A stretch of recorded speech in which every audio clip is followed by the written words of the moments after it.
ফেসবুকে কাজ করতে হলে আপনাকে অবশ্যই ফেসবুকের গাইডলাইন মেনে কাজ করতে হবে। আপনি যদি গাইডলাইন মেনে কাজ না করেন তাহলে এখান থেকে সফলতা পাওয়া আপনার জন্য অনেক বেশি কষ্টদায়ক হবে। বলতে পারেন আপু খাবার সামনে রেখে এসব কথা কেন বলছেন? আসলে এটাও ফেসবুকের একটা গাইডলাইন এবং নোটিফিকেশন। ফেসবুক খাবার ডিশেস করার কথা বলেছে, আপনাদের কাছে এভাবে ভিডিও মেক করে দেখানোর কথা বলেছে।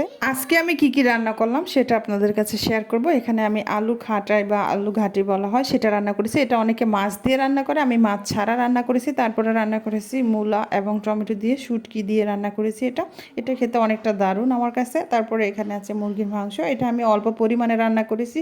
রমজান মাসে এত তরকারি খেতে অনেকটা চলে না, অল্প করে রান্না করে অনেকটা ভালো হয়। সো এখানে আমি সাগরের মাছ দিয়ে টমেটো দিয়ে ঝোল পাকিয়েছি। তারপরে এখানে আছে টমেটোর চাটনি অনেকটা ভালো লাগে খেতে। তারপরে আপনি খেতে অনেকটা ভালো লাগে। তো আমার এখানে আছে অনেকগুলো আলু, এগুলো দিয়ে আমি দুইটা আইটেম তৈরি করব, আলুর ভর্তা তৈরি করব প্লাস আলুর চপ তৈরি করব। সো আমার এই ডিশেসগুলো কেমন লেগেছে, খাবারের ডিশেস আপনাদের কাছে শেয়ার করেছি। এখন আমি এখানে ভাতও রান্না করতেছি, পাশাপাশি আপনাদেরকে সব কিছু দেখানো হচ্ছে কি কি আজকের আইটেম, আজকে রাত্রের জন্য কি কি রান্না করলাম।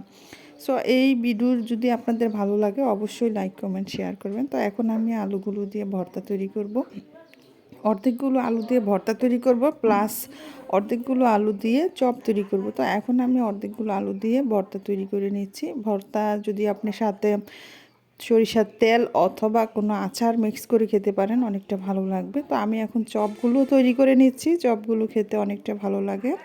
চপগুলো খেতে আপনার যদি সাথে সস দেওয়া হয় টমেটো সস, তাহলে কিন্তু চপের স্বাদ আলাদা এবং খেতেও ভীষণ ভালো লাগে। সো আজকের ভিডিও এই পর্যন্তই। কেমন লাগলো অবশ্যই জানাবেন।